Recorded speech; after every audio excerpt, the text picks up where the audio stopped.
Inilah wanita pertama yang berzina pertama kali di bumi. Dahulu di zaman Nabi Adam alaihissalam, ada seorang wanita raksasa anak turun Nabi Adam yang perilakunya suka berzina dengan pria lain. Di zaman Nabi Adam, ukuran tubuh manusia memang terbilang tinggi-tinggi dan besar. Tinggi mereka yaitu 60 atau sekitar 30 meteran. Zina merupakan perbuatan dosa besar yang dilarang Islam. Namun mirisnya, sampai saat ini banyak orang-orang yang melakukannya, bahkan ada yang berani terang-terangan dan ada yang membuat wadah untuk orang-orang berbuat zina. Perbuatan zina merupakan perbuatan yang sangat dimurkai Allah. Namun, perbuatan laknat tersebut ternyata sudah terjadi sejak zaman Nabi Adam dan Siti Hawa masih hidup di dunia. Dan ternyata, orang pertama yang berbuat zina dan mempelajari ilmu sihir adalah putri bungsu Nabi Adam. Nama putri Nabi Adam itu adalah Unuk.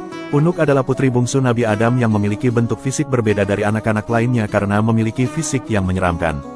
Dahulu, istri Nabi Adam yaitu Siti Hawa dikisahkan pernah melahirkan anak sebanyak 20 kali. Setiap melahirkan, bayi yang keluar selalu kembar sehingga Nabi Adam memiliki anak sebanyak 40 orang.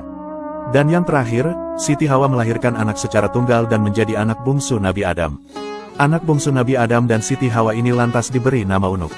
Namun sedihnya, ia memiliki ciri-ciri dan bentuk fisik yang berbeda dari yang lain.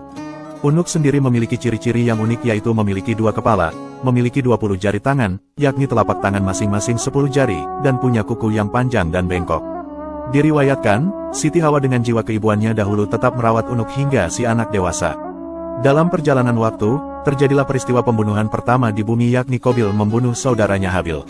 Atas peristiwa tersebut, Qabil lantas meninggalkan gunung dan menempati lembah. Maka, terpisahlah kedua kelompok anak Adam dengan balada yang berbeda. Kelompok yang beriman hidup bersama Nabi Adam dan Hawa menempati puncak gunung, sementara Qabil dan keturunannya menempati lembah. Siti Hawa memperlakukan anaknya sama, termasuk juga kepada Unuk. Ia merawatnya agar menjadi manusia beriman dan bertakwa kepada Allah. Itu menjadi ciri keturunan Adam yang mendiami puncak. Sementara yang senang melanggar perintah Allah menempati lembah. Saat beranjak dewasa, Unuk bergabung dengan Qabil di lembah. Hal ini terjadi setelah Nabi Adam wafat. Dikisahkan, sebelum Nabi Adam wafat, beliau diketahui merasakan hidup bersama anak cucu dan cicit yang seluruhnya berjumlah 40.000 orang. Kemudian ketika Nabi Adam wafat, seluruh anak keturunannya menangis selama 7 hari 7 malam karena sangat berduka. Melihat hal itu, setan pun mulai menggoda mereka. Setan merayu anak-anak Nabi Adam yang ada di lembah. Anak-anak Nabi Adam yang hidup di lembah ini sangat mudah tergoda oleh bujuk rayu setan. Iblis selalu menawarkan untuk menghibur mereka dengan musik. Maka dari sinilah awal mula musik seruling pertama kali ada. Suara seruling ini sangat keras sekali hingga terdengar sampai ke puncak gunung. Suara itu terdengar sangat aneh dan terkadang menyayat hati yang tengah sedih. Mendengar suara itu, anak cucu Nabi Adam yang lain masih bisa mengontrol diri kecuali Unuk bin Adam. Dengan hati yang bergejolak, ia lalu turun menuju lembah dan bergabung dengan Qabil dan saudaranya yang lain lalu menikmati musik dan tari-tarian. Di lembah, Unuk bertemu dengan banyak anak laki-laki. Dan disitulah Unuk mulai kecanduan hubungan bebas. Ia banyak menggauli laki-laki dan setiap berjumpa dengan lawan jenisnya, ia melakukan hubungan intim. Sehingga tanpa disadari, ia mengandung tanpa tahu siapa ayah anak yang ia kandung. Unuk sendiri tidak berparas cantik seperti saudari lainnya, bahkan dalam beberapa kitab, Unuk memiliki paras buruk rupa sehingga mustahil ada lelaki yang suka padanya. Namun meski begitu, ternyata Unuk punya ilmu sihir yang kemudian membuat banyak lelaki terperdaya dengan sihirnya itu. Kemudian, Unuk bisa menaklukkan setiap lelaki yang dikehendakinya. Saat Unuk bermukim di suatu lembah, dirinya berjumpa dengan banyak lelaki. Karena adanya godaan setan, Unuk pun lantas berbuat zina dengan para lelaki itu.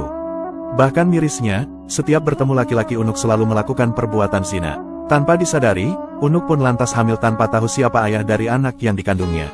Atas perbuatan buruknya tersebut, Unuk akhirnya melahirkan anak lelaki bernama Auj bin Unuk. Mengetahui peristiwa memalukan itu, Siti Hawa lantas sangat sedih atas kelakuan putrinya itu. Siti Hawa pun kemudian berdoa kepada Allah agar anaknya tersebut segera lenyap dari muka bumi. Kemudian, Allah pun mengutus singa yang sangat besar yang melebihi ukuran gajah. Singa itu kemudian menyerang Unuk, merusak seluruh badannya, dan kemudian menyebabkan ia mati dalam keadaan mengenaskan. Itulah kematian pertama manusia oleh serangan binatang. Unuk sendiri mati setelah setahun melahirkan Auj. Selanjutnya, Auj tumbuh menjadi orang yang sangat besar tubuhnya. Tingginya sendiri mencapai 600 siku orang dahulu, yaitu sama dengan 1,5 siku orang sekarang, dan lebarnya seukuran itu. Sampai-sampai, ada sebuah riwayat yang mengatakan bahwa ketika angin topan datang, angin tersebut tingginya tidak melebihi lutut Auj. Apabila duduk di atas gunung, tangan Auj bisa diulurkan ke laut untuk mengambil ikan. Dan apabila dia marah kepada sebuah penduduk kampung, dia mengencingi mereka sehingga mereka tenggelam dalam air kencingnya. Diriwayatkan, pada era Nabi Nuh, Auj bin Unuk berjasa membantu sang Nabi mengangkut kayu-kayu besar untuk membuat kapal. Dikisahkan, Allah dahulu memerintahkan Nabi Nuh pergi ke Kufah untuk mengangkut pohon saj. Tetapi, Nabi Nuh bingung bagaimana cara mengangkutnya. Maka, Allah memberi wahyu kepadanya bahwa Auj bin Unuk bisa memikulnya. Setelah Allah memberi wahyu kepada Nabi Nuh bahwa yang mampu memikul kayu itu adalah Auj dari Kufah ke tanah Hira, maka Nabi Nuh mendatangi Auj dan memintanya memikulkan kayu tersebut untuknya. Auj lalu berkata, "Aku tidak akan memikulnya kecuali engkau mengenyangkanku dengan roti." Nabi Nuh lalu memberi Auj sepotong roti kecil. Melihat itu, Auj pun tertawa dan berkata, "Seandainya roti ini sebesar gunung itu, ia tidak akan membuatku kenyang, apalagi roti ini hanya selembar." Nabi Nuh lalu berkata, "Bacalah bismillah, kemudian makan potongan roti ini niscaya kamu akan kenyang." Auj pun lalu memakannya, dan ketika baru makan setengah roti, Auj telah kenyang dan tidak sanggup memakan apapun lagi. Setelah memakan roti itu, Auj lantas bersedia untuk membantu Nabi Nuh membawa semua kayu dari Kufah menuju Hira dalam sekali pemberangkatan. Tatkala Nabi Nuh merampungkan bahtera dan banjir mulai datang, Auj memohon kepada Nabi Nuh agar ia diberi tempat dalam bahtera tersebut. Tetapi, Nabi Nuh menolak keinginannya itu. Saat banjir melanda seluruh dunia, tinggi air tidak mencapai lutut Auj. Akhirnya, Auj pun tetap hidup hingga masa Nabi Musa alaihissalam. Namun di masa itu, Auj membenci Nabi Musa dan ingin membunuhnya. Dia menghampiri tentara Musa untuk mengetahui jumlah mereka. Dia mendapatkan mereka hanya kumpulan orang dalam satu farsak. Lalu, dia pergi ke sebuah gunung dan kemudian mencabut gunung itu dari bumi. Gunung itu dibawanya di atas kepalanya dan datang untuk menimpakannya ke pasukan Nabi Musa. Saat itu, Allah mengutus burung hut-hut yang paruhnya diciptakan dari besi. Burung hut-hut itu turun di atas batu tersebut dan mulailah mematukinya hingga membuatnya berlubang. Lalu, burung-burung itu turun ke pundak Auj dan kemudian masuk ke dalam mantelnya hingga Auj tidak bisa bergerak. Ketika Nabi Musa melihat itu, dia menghampirinya dan memukulnya dengan tongkat yang panjangnya 10 siku sambil melompat ke udara setinggi 10 siku. Tingginya Nabi Musa waktu itu adalah 10 siku. Jadi, pukulannya ke betis Auj pun tidak sampai. Akan tetapi setelah Nabi Musa memukulnya, Auj lantas tersungkur dan kemudian meninggal serta terlempar di lapangan kosong seperti gunung yang besar. Nah, itulah kisah Unuk dan anaknya Auj. Perlu diketahui, Allah Subhanahu wa Ta'ala sangat melarang keras perbuatan zina sebagaimana Allah berfirman dalam Al-Quran Surat Al-Isra ayat 32 yang artinya, "Dan janganlah kamu mendekati zina, zina itu sungguh suatu perbuatan keji, dan suatu jalan yang buruk."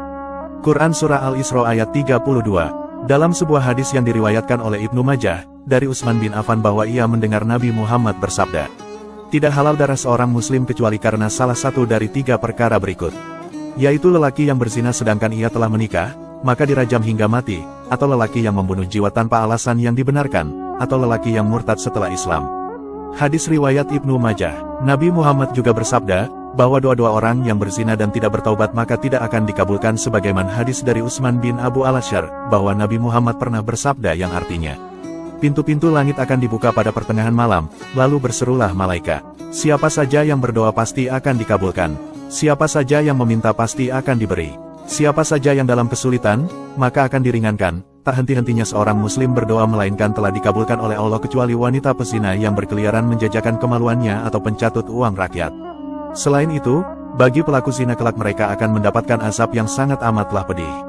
Nabi Muhammad bersabda, belajarlah dariku, Allah telah memberi jalan keluar bagi mereka.